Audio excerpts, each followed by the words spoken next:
This is the Westminster Standard Podcast. I'm Ryan Beasy. Welcome. Today I'm joined by Ruling Elder Matt Lee and Teaching Elder Mark Robinson. Welcome, gentlemen. Thank you. Good to Ryan. be here. Thanks for coming on the show. Both of you are returning guests, but it's been a while. It's been too long. So I wonder, Mark, would you start with just a brief introduction, how you came to the Reformed faith and where you're serving now? Wow. Let's see how I came to the Reformed faith briefly. Well, I was in my family went to Church of God on Christmas and Easter. We were Creasters. But then I became a Baptist because a Baptist church that had like Sunday school bus. My parents let us go. So I started going there.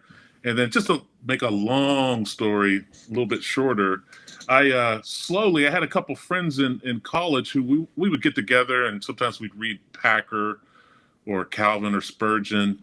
And slowly each one of us just started to like adopt, Reformed theology. I mean, I over the years, it felt like dominoes. I kind of was a guy that evolved. Each point kind of fell. I got the sovereignty of God from Ephesians 1, and then got covenants from Galatians 4, and just the law of God after reading some John Murray, Principles of Conduct. And so just slowly over time, I kind of evolved into Reformed Baptist, and then Paedo-baptism was kind of the last domino to fall for me.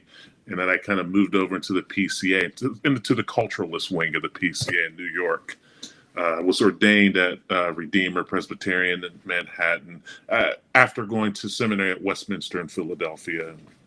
I'm from the Northeast, spent most of my life in the Northeast, New York, New Jersey, Pennsylvania. And then became a teaching elder, and then kind of back in Pittsburgh now for a number of years doing various kinds of ministry, adjuncting. I teach part-time at a Christian school, classical Christian school, teach Bible, coordinate the chapel program for the upper grades, and do a lot of supply. There's a church I'm starting with now. I'm going to be preaching twice a month there until they get a new pastor. So we just kind of officialized that. So that kind of brings you up to where you are now. Yes. And that's Trinity Christian School and in Forest Hills, Pennsylvania. PA. Yeah. Okay. And then are you still adjunct faculty at RPTS? I am. I teach Intro to Reformed Theology, kind of a bridge course to get people who've never read a confession into the world of confessionalism. So I enjoy that. It's a good time. Yeah. Oh man, that sounds like you should be paying them to get to teach that class. But of course, no, that's not a suggestion, Barry. That's not a suggestion. I'm sure. I'm sure. But So Matt, before we do anything else to harm Mark, how did you come to the Reformed faith? You were born in the Reformed faith, is that right? Yeah, that's right. Well, let me first start by saying that I so look forward to your opening monologues. I'm a bit disappointed that there wasn't one for this show. In any case, I was born a Presbyterian, right? Presbyterian from the cradle. My dad was a Presbyterian pastor in my childhood, but I would say I really started to own the Reformed faith for myself in early adulthood. My wife and I were living up in Massachusetts. We were part of the Presbyterian Church of Cape Cod, and I think just the pastor there had a deep love of the Puritans and impressed that upon me as well. And so reading guys like Richard Sibbes and Thomas Watson and others, I think really it kind of like what Mark was saying. You start reading and then you delve more deeply into scripture, and it's a dangerous combination, and it tends to lead people down to the Reformed faith. So that was my journey to the Reformed faith. Like you said, I am a ruling elder, but by virtue of it being a permanent perpetual office. But I currently have the pleasure of serving as the nursery coordinator at Christ Covenant PCA in Woodstock, Georgia, just outside of Atlanta. I hear you've recently been examined for. We're in the process of that, so we'll just let that lie. As slow as my production team is, by the time this comes out, you may be ordained, and they don't do terms there at Christ Covenant, do they? I'm not aware of any terms that they do here. I was going to say you may be on your second term by the time this comes out. My productions team is really incompetent, so just take that for what you will. Well, this year at General Assembly, twice there were proposals dealing with racial and ethnic quotas on committees. The first one came up under review of Presbytery records that Missouri Presbytery had established a committee with, as we were told, a racial quota for membership on that committee, and the Presbytery Records Committee recommended that we find an exception of substance with the standing rules of Missouri Presbytery because of that. Now, the General Assembly elected not to find an exception of substance, which is not necessarily granting approval or saying that's okay. It's just we're not going to ask questions about that. We're going to move on. And then the second dealt with ethnic quotas or linguistic quotas on a committee to respond to a protest. The amendment succeeded. This was interesting. The amendment to the main motion succeeded, of course, but the main motion was then defeated after that amendment. So I wonder, not that this was intentional, of course, but I wonder if many interpreted that sort of as a poison pill, that I was in favor of having a response, but with an ethnic quota on it, I'm no longer going to vote for it. So that's interesting from a procedural standpoint. But I want to deal with the principles. So quotas, they're generally rooted in good motives, wouldn't you say? Yeah, I think people do have good intentions.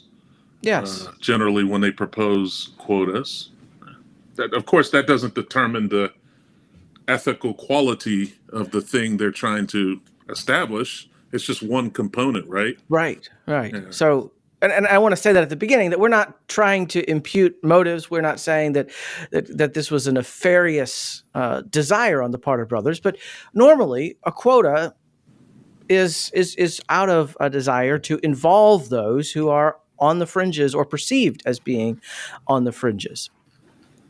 But I wonder, do you perceive that quotas are inclusive or exclusive in practice? That you may have 10 spots on a committee, but if 5 of them or 4 of them have to be filled by a certain type of person, does that exclude those who might otherwise be willing to serve on that committee, especially if the quota group, is that a term, is maybe not interested in serving on that committee or that board or that function? But I think inclusive and exclusive are two sides of the same coin when it comes to something like a committee, right? Something where the membership is constrained in some way, right? We're only going to have so many people serving on this committee or something like that, right? Because a quota by definition, if you establish a quota to say that some minimum or in some cases maximum threshold has to be met, then the reverse is also true, that folks from a group perhaps that's not defined by that quota is also limited by the quota. Right. And so if I guess to be more practical and more exact with this example that we're dealing with here, when we say that this committee has to have a certain proportion that's composed of a particular stripe or group, we're also saying that people outside of that stripe or group cannot exceed a certain percent. Right. And so I think for this particular context, inclusive and exclusive are strangely two sides of the same coin. Yeah, that's true. I think that gets to a little bit of what the problem is with a quota, right? So what are we actually, you're obviously trying to establish something, a committee to do something. And you're using as criteria, particularly in the cases we're talking about, you're using basically our racial designations that we have in the West more broadly, and that particularly in the United States. And I'm not exactly sure what quality in race is there that necessarily aids in accomplishing the goal of the committee? Like, is there something specifically unique about having a committee composed of half Black people or, half Hispanic people? I mean, is that going to somehow contribute to accomplishing the spiritual goal or the intended goal? If it's a committee of the church, obviously the goals are going to be in line with the church's mission and church's task. What is there about color or race that somehow necessarily contributes to that? So I think that gets into one of the problems of like assigning, we're giving value to something that doesn't have any essential value to accomplish the task that you're looking for. Well, I want to play one speech from General Assembly, and those are good questions to have in mind as we hear this speech. It was in conjunction with the review of Presbytery records, explaining or trying to give a biblical rationale for why or where the idea of quotas might enter into the church courts. Teaching Elder Derek Radney, Piedmont Triad Presbytery. I move to amend item 46 by striking the exception of substance on line 34 through 36, which is called 2024-2. Is there a second? And the page number is 4091. 4091. Is there a second? Please speak, sir. Thank you, Mr. Moderator. Fathers and brothers, as a member of RPR this year, I confess that this exception of substance kind of flew by without a lot of notice, and I think it was passed without debate, and so I apologize for not catching this earlier, but upon further reflection, I believe this exception is a mistake. Years ago, in the midst of a great tension in their community, the Missouri Presbytery established a committee to give their churches advice on how to navigate racial and ethnic division. The Presbytery believed, understandably, that this committee needed minorities to be represented on this committee in order to best accomplish this purpose. The RPR committee flagged this as a violation, not of our BCO or doctrinal standards, but of Scripture, referencing Galatians 3:28, which I know you know how it reads, but I'm going to read it for you. There is neither Jew nor Greek, there is neither slave nor free, there is no male and female, for you are all one in Christ Jesus. That reference seems misguided to me, and I'm surprised that we approved it, given that we recognize this is not an appropriate application of that verse when egalitarians point to it with respect to the question of the ordination of women to the pastorate. Paul is not arguing that such distinctions are eradicated by Christ. Rather, Paul's arguing that with respect to justification and inclusion into the covenant community, sex and ethnicity are not relevant. He is not saying these classes cease to be relevant in any way whatsoever.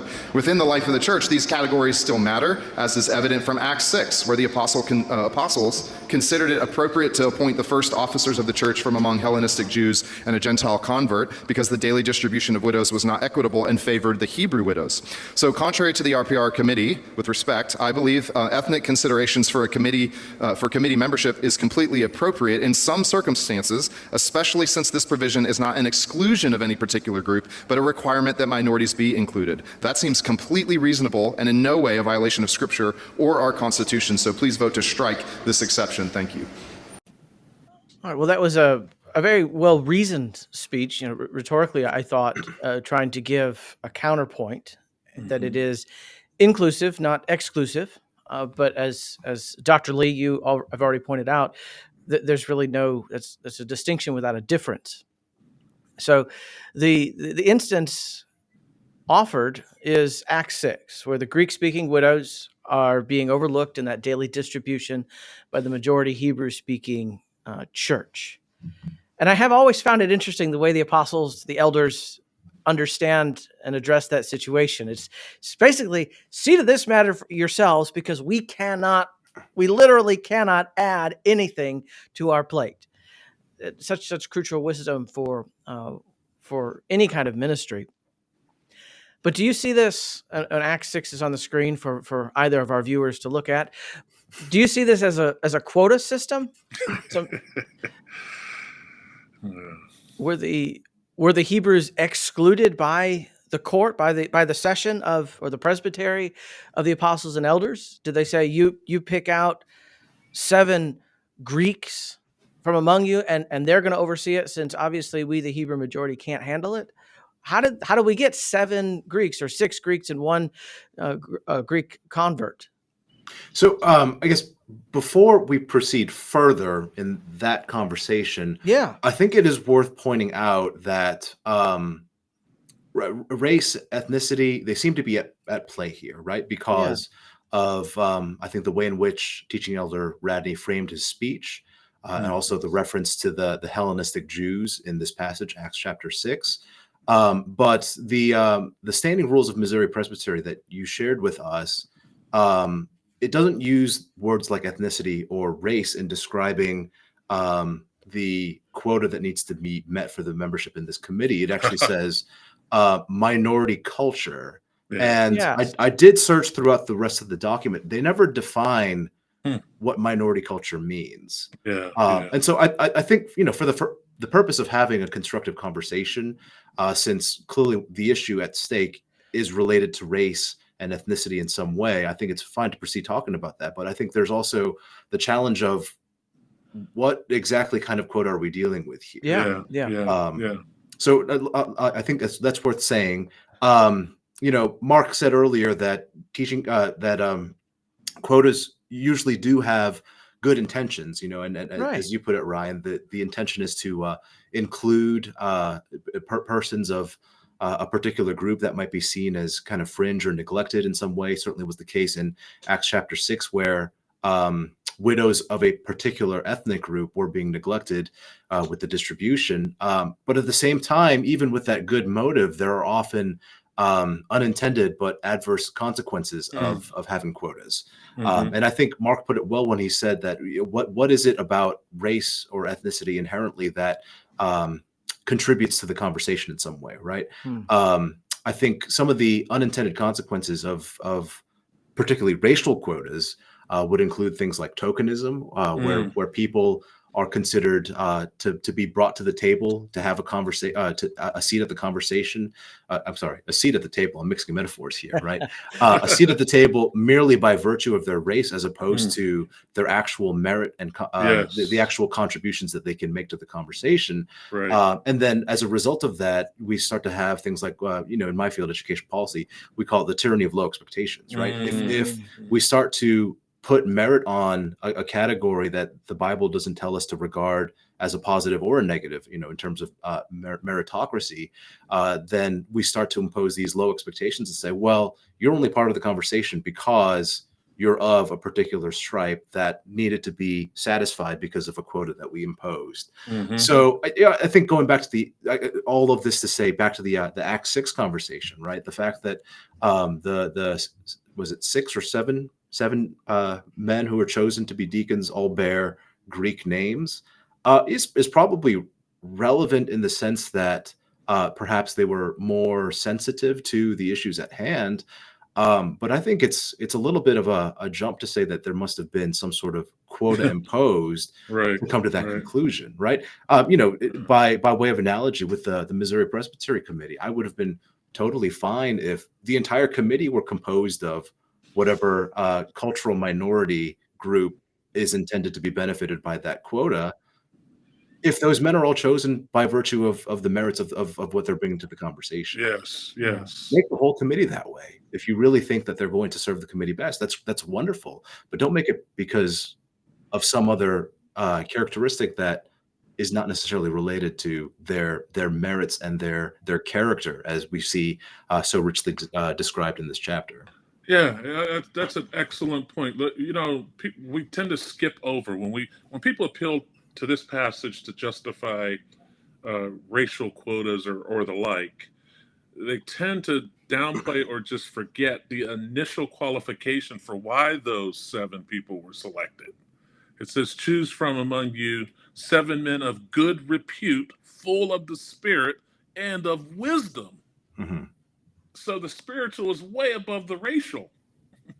And I actually think the whole racial classification is anachronistic in the sense of these are all Jews in Acts. And here we're dealing with our sort of Western divisions of white and black are kind of like, that emerged out of the colonial activities of Western nations when they imported lots of slaves and things, right? So we have those kinds of classifications, which are wholly different than the cultural distinctions between Hellenistic Jews and Hebrews, right? Who were all racially similar, but culturally different. So there's something anachronistic there, I think, in trying to map our cultural categories or racial categories onto that passage. But the emphasis clearly is more on the qualifications of the men as godly, full of the Spirit and wisdom, not so much the cultural. So if we're going to say, and I think culture does matter in the sense of helping to understand, make sense of reality, things like that, right? 2 people that speak the same language are going to understand each other better than 2 people who speak entirely different language. Especially when ordering from the menu and delivering food. Yes, things like that. All the way up to like helping people, assisting them. You can read the symbols and the codes and things like that. But the spiritual is clearly in view. Character way above color. That should be the emphasis. I mean, that's what should be led with. And these quotas that have been presented to us lead with the cultural. They lead with the quality of being a minority, or it's, you know. So I think there's a sort of accommodation to a defective way of thinking about identity that underlies enacting racial quotas, which do exclude. In your Twitter commentary on General Assembly, you said this was, I think, cultural eisegesis, that we're importing, as you say just now, the ways of seeing people in America into the first century. Right. And right. in that text, it's not really mentioned that the session or the presbytery says you need to pick out 7 Greeks, yeah. Greek speakers. The church just decides to do that, which I think shows that they get it, Right. but no one had to tell them. Which shows maturity. That's the sign of it's just like with children, right? When my or husbands, right? When my wife can stop telling me to do the dishes every night, I've matured. And now she doesn't even have to tell me to do the dishes, except maybe on Friday night when I'll do it on Saturday. But most of the time she doesn't even have to tell me to do the dishes. Right. That's a silly example, but No. they didn't even have to tell them. Why don't we pick out some Greek speakers to make sure that they can order from the menu too? The church just did that. I mean, we did that. Didn't we do that with our pastoral letter on race, where the moderator gets to appoint the study committee, right? The committee member. We didn't enact a quota for that. I think, was it George Robertson? I think he just had the wisdom to go, you know what, if we're going to, we've been talking about slavery and we're talking about the history of Presbyterianism in the United States and race relations and things like that. It only makes sense to include people with some different perspectives to right. bring all to the table, and very highly qualified people like Carl Ellis, and So I think we did what you're suggesting, Ryan. It didn't have to be forced upon us. Didn't have to put numbers, and things like that within our reports. It's just a wisdom matter to do this, whereas a quota is, and again, not to impute motives, but that sounds like Sinai. To use the apostles' metaphor in Galatians, that you need that pedagogue to tell you, do it this way, now then that. Whereas under grace, well, just use wisdom. That if this is dealing with an issue that's sensitive to a portion of our church, Christ's church, well, of course you're going to want to put people from that who have those perspectives, so we can have a unified committee or unified recommendation, or in the case of a study report. So, Mark, you were good to point out that these were primarily selected because of their spiritual qualifications, that those were the only qualifiers from the apostles and elders. So in addition, to these issues in Acts 6, there's other concerns about partiality, right? That is it wrong to show partiality to groups who would otherwise lack privilege or voice in the church by mandating it in the standing rules? Or is that simply something that we should know better? We don't need to be told. I mean, what about this Galatians 3 passage that quotas are unbiblical based on this? Did they spell out their reasoning in RPR more than what was stated? In other words, why they applied Galatians 3? Yeah, I thought that was a curious application, but and the verse, Derek's point was a good one, that we don't apply that everywhere. Certainly, in terms of who may read scripture, who may preach, who is ordainable. There's obviously a distinction there. Yeah, I mean, my initial thought is, this passage obviously is saying, well, in part, it's saying with regard to redemptive privileges in Christ, right? Relating to Christ and redemptive privileges that come to us, our oneness in Him, our union with Him, there is no distinction. The slave gets the same union benefits as the free person, and male and female, right? Our union with Christ is not different by virtue of our standing social, our created sex, things like that, right? if the activity is an act of reconciliation, what that committee was for, right? The Missouri committee was for reconciliation. It was the tensions of Ferguson, I think, was it, or Presumably. that came from that. And so there's attempts at gospel reconciliation, like presenting the gospel to the community, connecting with people, becoming one in unity. Why would they? That's a spiritual reality. So I would ask once again, why then would they bring up a physical, the flesh? What does the quality of flesh bring to the table when pursuing a spiritual reality like reconciliation? Or trying to be unified, find some unity. Like, what does, other than a kind of visible thing? Or credibility in the community, maybe. That There's nothing about being black that adds credibility. I mean, really, there's a lot of dishonest black people. There's a lot of carnal black people, a lot of very carnal white people, brown people, you name it. I don't see what is essentially being added to the mission of a church court by color. I could see sociological things. Yeah. I get that. I get the cultural, sociological. Anyway, I'm just... Yeah, and I think Teaching Elder Ratty did put it well when he said this passage has been wrongly used in the past to justify ordination of women to the office of teaching elder or deacon. But I think conversely, I wouldn't use this passage to make the point that we have male only officership in the PCA. I would turn to 1 Timothy 3 and Titus 1, different scriptures to make that point. And likewise, since this passage is most pertinently about the doctrine of justification, I think he's onto something here by saying this isn't the right passage to make the point about quotas, but there are other passages that we can turn to. We have places like James chapter 2 or Romans chapter 2 or Acts chapter 10, which all say that God shows no partiality. The passage that came to mind for me was Ephesians chapter 2, verses 11 through 21, where Paul's talking about Christ bringing down the dividing wall of hostility. And so if that wall is gone and those distinctions are gone in such a way that we, with respect to these spiritual matters, make no distinction based upon these outward physical categories, and we fully say that there is nothing meritorious, or I'm struggling to think of what the opposite of demeritorious, with respect to a person's ethnic group or racial category, right?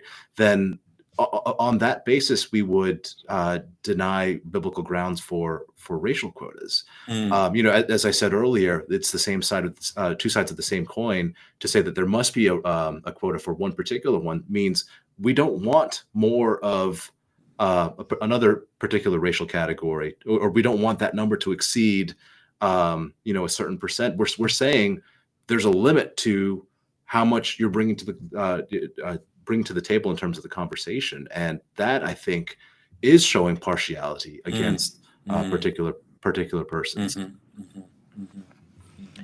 Yeah, that's well said. The rationale for the committee was Galatians 3:28, setting racial quotas for majority and minority membership in a presbytery committee is inimical to God's word and His justice. So, which is the point that both of you have made, and neither of you appealing to Galatians 3:28. So that is a curious passage to cite, and after all, it's the issue of partiality, right? Are we able to show partiality to this group and not that group? And then what if members of the group we're trying to show partiality to don't want to serve on that committee, or if you have because by very definition of minority there are fewer of them in theory, and in order to have the components on that committee that is a majority of minority, well, does that mean they can serve on no other committee? Because, at least in my presbytery, it's hard to get guys to serve on a committee. There was at one point I was on 2 committees, which is not because I was such a servant. I was just stupid, and as soon as I can't do that, but it's hard. And so, are you going to corral all of your minorities or a majority of your minorities on this one committee? But what if you have some who are really gifted in theological examination? or at review of session records, which is it's Mhm. always fun to get volunteers for review of session records. Let me tell you.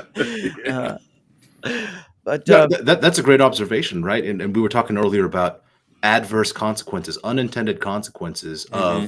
of something that had a good motivation, right? And the adverse consequence here might be that we're actually squeezing ethnic minorities out of serving on candidates and credentials committees, out of the missions committee, out of, as you say, RSR and other committees where their gifts could be of equal, perhaps even greater contribution, and Hmm. we might be Hmm. squeezing their service out of those things. Hmm. Hmm. and not to get political, but to use an example from the political sphere, certain districts can be drawn in such a way as to disenfranchise Hmm. ethnic groups in the secular sphere, that and to overfranchise other groups. So quotas they're tricky, and as you say, Professor Lee, there's all of these unintended consequences. Yeah, the children. This really is one of the areas where the children of this world often show more like wisdom, Hmm. right, than the children of the kingdom of God. I mean, basically, the collapse of affirmative action and collegiate, Hmm. Yeah. education, and the downstream effects that are happening as people, MIT had to go back to, having those entrance tests, if it was SAT or whatever, where they had gotten rid of that as a mandatory requirement because they were getting kids who couldn't do the engineering stuff. They couldn't do the math in first year.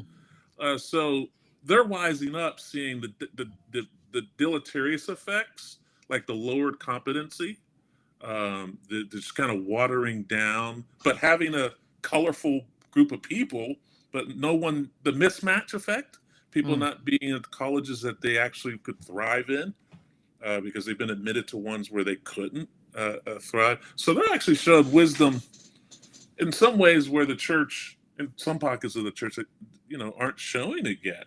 Maybe we're a bit utopian or something, but I think it really is good to point out that, like you pointed out there, Ryan, that when you do the quota thing, you actually lower the kind of broader um, uh, success of various committees and groups, because someone's over here because of a quota and not over here, and when they would do better over here doing this particular committee task and things like so.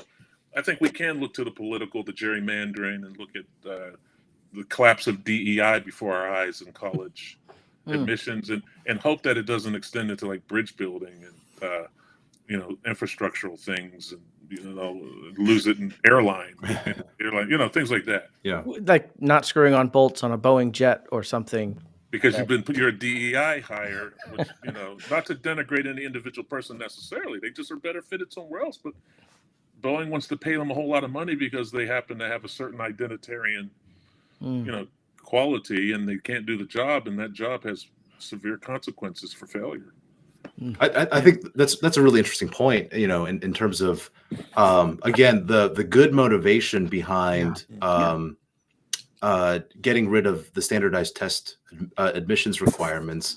I think in a lot of senses, I think this has been pretty widely documented, intended to support students from disadvantaged backgrounds, particularly low SES, socioeconomic status families. And I think there's research that has shown that actually doing away with those admissions requirements has actually had adverse effects on those students, because if you're coming from a low income family, that standardized test might be your one shot at showing that you deserve to be at an elite school like MIT, where if all of a sudden they're not considering that, well, if you've got to go home to help take care of your siblings, or if you've got to work a part-time job to help your parents pay the bills or something like that, you're not going to be able to have on your resume the kinds of extracurricular activities or summer experiences that someone from a higher SES family might be able to write about in their admissions packet, right? So once again, there's all this natural evidence that the secular sphere has taken advantage of to say that these things are not beneficial for the people that we are trying to help and support. And I think, as you guys have both brought up the political sphere, there's a reason why racial quotas are generally considered illegal when it comes to the public sphere, right? In terms of government agencies, in terms of public universities and things like that, it is generally considered illegal to consider a person's race or ethnicity when making a hiring decision. And it struck me as kind of interesting, this conversation about racial quotas alongside the broader ongoing conversation in the PCA about whether or not atheists can testify in court. Because the interesting thing here is that the atheists would tell us that racial quotas are harmful to the people that we're trying to support here. Wow. Yeah. Yeah, that's a fascinating perspective you bring up from academia, because I was growing up, my parents sent me to SAT prep school on after cross country practice, where I was the team captain. I would go to Sylvan Learning Center to do SAT prep, and then I was class president, I was National Honor Society president, I was student council treasurer, all these privileges that I had, and I got kind of still a middling SAT score, but I had the extracurriculars to pull that up, but someone who's working flipping burgers at Five Guys from 4 p.m. to 10 p.m. after school isn't going to be able to go to Civil Learning Center to get help on the SAT. But if he's just smart and he can do that, what's that thing where you get the bars that aren't quite straight and like on the paper with all the squares on it? What is that called? And you get the fancy calculator with the letters on it. Are you talking about a Cartesian plane? Yes, something like that maybe. I don't even know what that is, but it sounds. Or a bell curve? I'm not sure where you're going with. I've heard of those things. Yeah, one of my favorite restaurants to eat at, Taco Bell. Yeah. But all that to say that there's not a one size fits all. So we need a standard, but that seems counterintuitive, right? I appreciate the motivation to include those from outside and at the fringes, but the unintended consequence is that people may be pigeonholed and actually excluded from areas where they can thrive and where God can build up the kingdom in other ways that we hadn't anticipated. Yeah, I think I'm thinking about some of this pastorally. I think that I think quotas. I think that spirit of inclusion, which often manifests itself by lowering expectations, right? Soft bigotry of low expectations, really does have an ugly effect of disabling people, keeping them weak. There's a sort of social infantilization that happens. I just see this when you don't force someone to kind of do hard stuff, or you force them to kind of abide by the same rules that everyone else has to. You're actually softening them and incapacitating them for actually, like, you disable their development, right? If you have children, if you just constantly coddle and pander to them and just give in, they're not going to develop. There won't be healthy development, and there won't be this development of anti-fragility, the ability to kind of stand up and deal with hard things. And I used to see, when I pastored in New York, I had a lot of friends that lived in Asian immigrant communities, and I would see how hard they worked under adverse circumstances and situations. To Matt's point, Dr. Lee's point, would get great tests and spend hours and hours by parental compulsion preparing for tests and things, and had 3 kids in 1 bedroom and things like that, and would do very well on standardized tests and be able to get into MIT and different colleges. And so I just saw how there wasn't this kind of disabling, pandering, infantilizing effect that kept them back, but there was this, in the midst of hardship, they were very much still pushed forward. Anyway, so I just see that. I see that the bad downside, to Dr. Lee's point, the downside of things like quotas and soft bigotry of low expectations, and just giving people things out of a sense of historical grievance, and it's just a lot of bad downsides of that in so many ways that you could just look around and see. Yeah, and I wonder how often this committee has reported. I got a friend in this particular presbytery, and he says, I didn't even know we had this committee. To his memory, and this is anecdotal, right? This committee hasn't reported in years. But kind of getting back to especially the principles of Presbyterianism, do quotas bind the consciences of the men who are charged with electing the committee? That if there are 10 slots and 6 of them had to be filled by a certain type of person, but there are 11 people who want to serve on that committee, and 5 of them don't fill that. Is my conscience then bound by something that, I can't vote for that guy because of the amount of melanin in his skin, or that he's not from a minority culture, however that is defined? And I can appreciate the vagaries of the language here in some ways. That is this an appropriate area for the binding of conscience, in your opinion, or does it bind the conscience? That's a great question. I think it can. I think probably it's also related to how the committee was populated, right? If it's done in omnibus and all of the committee members are voted on at once, then that's probably not binding the conscience in the same way, as opposed to voting one candidate at a time. Then you probably are binding someone's conscience. But yeah, that's a great observation. Yeah. And if it's your typical Presbytery committee, there's 2 open slots anyway. So, so no one's conscience is necessarily being bound. And we've talked about earlier how it's probably best to leave the composition of the committee to the wisdom of the court. I think both of you brought that up. So what do you think this indicates about the health of the PCAs? We kind of come in for a landing. These 2 instances at General Assembly, where the Assembly, one, voted not to find an exception of substance, and second, voted to establish a quota on a committee, a temporary committee. What does that indicate about the PCA, if anything, in your guesstimation? As I watched, I think I caught most of General Assembly.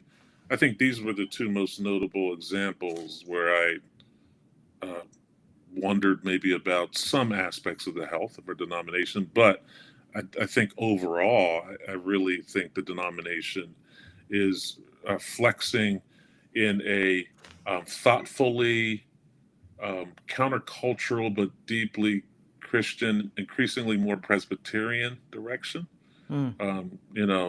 Just the high attendance. So people doing the work of the church, the decisions we're making. I mean, sometimes, Presbyterianism is deliberative. We discuss for a while, take years, come back and vote a year later on things. But it seems like we're flexing in a direction where we're making thoughtfully countercultural decisions. I don't think contextualization, I don't think succumbing and capitulation to the culture is winning the day. And if you take kind of Aaron Wren's kind of negative world thesis, I think the PCA keeps saying no in a negative world where we ought to say no on some of these basic issues, sexuality. While we do, of course, still not being the church triumphant yet, but the church militant, we still got some cleaning up to do and some knocking down of racial strongholds, which I think quotas reflect. I think they're kind of stronghold that we uncritically imbibe by and large. But there's some pushback. So I think overall, I'm excited about the future of the PCA and its present. I don't think this is an indication of a downgrade on a major scale, though it is something I wish we could deal with and kind of break the stronghold. I'm a big fan of RPR. I think those guys are awesome. Bravo to those guys for doing that work. You were saying that it's hard to fill out RSR at the Presbyterian level, and I imagine the work of RPR is, that's a lot of work is my understanding. And I think those guys do a great job. And I think this is kind of some of the fruit of that. Even though I was disappointed in this particular item being removed as an exception of substance, because I think RPR was perfectly within its right to ask for clarification on this matter. And I think clarification would have been beneficial to the entire body at large. Now we have, I think, in some sense, robbed the PCA of the opportunity of hearing from MOP, and robbed Missouri Presbytery from offering some sort of rationale and justification for this that I think would have been thoughtful and well done and could have been a blessing to the entire PCA, more widely speaking. So in some sense, I'm disappointed about that kind of thing. Yeah. But I still do think that the fact that this was discussed at all is evidence of the great job that RPR in particular is doing. Mark said earlier that these kinds of racial, cultural issues in the secular sphere are kind of on the decline. We see that with DEI and college admissions and things like that in particular. And I think generally we say that the church lags behind culture by about 10 years, right? So I guess this is some indication that discussing racial matters is still somewhat in vogue within the church. But I think I can be optimistic that if we see it's in decline in culture, that perhaps it'll be in decline in the church as well, as we truly can bring down the dividing wall and be at peace with each other. I don't need to look at anyone on this call or anyone else in the PCA and judge them by the color of their skin. I can judge them by the character and their other qualifications that they bring. So I've said it before. I'm happy with the direction of the PCA. I think it's moving in a healthy direction, and conversations like this is just more fruit and evidence of the healthfulness of the PCA.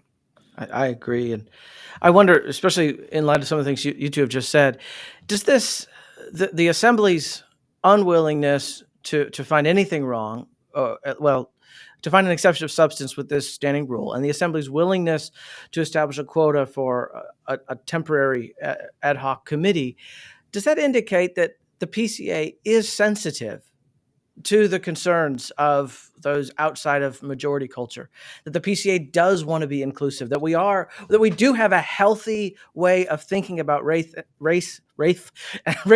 ethnicity in the PCA, even if we're not thinking about it in a mature way? I wonder if there's encouragement to find even here, when the votes didn't quite go the way I might have liked. Oh, for sure. I mean, we could have easily expanded this conversation beyond the quota into the various committees we have that actually specifically address issues of race and ethnicity. Whether you agree with the manner and methodology or not, they are doing it. And you're in a presbytery, Ryan, that very much with the new city churches that very much key in on some of these issues and add in sort of socioeconomic issues and things with race. So I think there is a lot of sensitivity, and I would probably think that, back to Dr. Lee's point about how the culture, what's going on in the culture, our culture is still very sensitive about this, right? I mean, we've been on a post-Ferguson high now, a post-Sanford high for 12 years. We can talk about the cell phone and how that's contributed to it. So I think the church would reflect, I think the PCA being kind of part of that middle class culture, as it were, participates in the kind of ethos and zeitgeist around race, Christianized a bit, but very much sensitive in the ways that our society generally is. So obviously there's some good in that, and I think some things that need to be corrected. Yeah, I think to use the cliche, I think the hearts are in the right place. Yeah.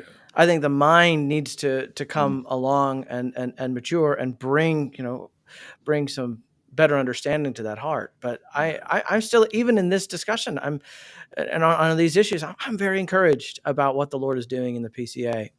Mm-hmm. Mm-hmm. Oh yeah. Well, anything else as we close? I think this has been a good conversation, and I've mostly said my piece. Learned a lot from listening to Mark.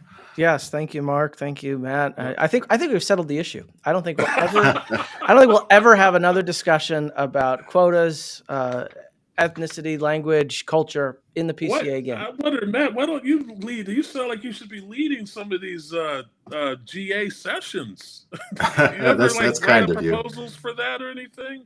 Well, right now I'm just keeping the nursery organized. So Oh, okay. There's a GA seminar for next year. There you go. Redeeming the nursery rota. No, this is all right. good. This is fruitful. I'll be thinking about a lot of this for a while here. Just kind of, I tend to want to I just don't think much about race. I don't know, it's my age, or you just get tired, get race fatigue. You know? But you gotta address the issues that are before you. Anyway, it's been very fruitful. Well, thank you both for coming on and giving your time and sharing your wisdom with me. thanks, Thank you, Ryan. brother. Yeah, thank you. Thanks for joining the conversation on the Westminster Standard, which is the podcast of Jude 3. The only reason we are able to provide such content as this is because of the generous support of our listeners. And so if you are able to make a donation, please visit our website, jude3pca.org. There you can find a wide range of resources and archives aimed to promote the historic, old-school Reformed faith within the Presbyterian Church in America. We will be on break next week, but join us again in 2 weeks' time for a discussion with President Ike Reeder of Birmingham Theological Seminary and Dr. Jesse Ryan of the Center for Academic Faithfulness and Flourishing as we have a discussion on the importance of Christian higher education. I'll talk to you then.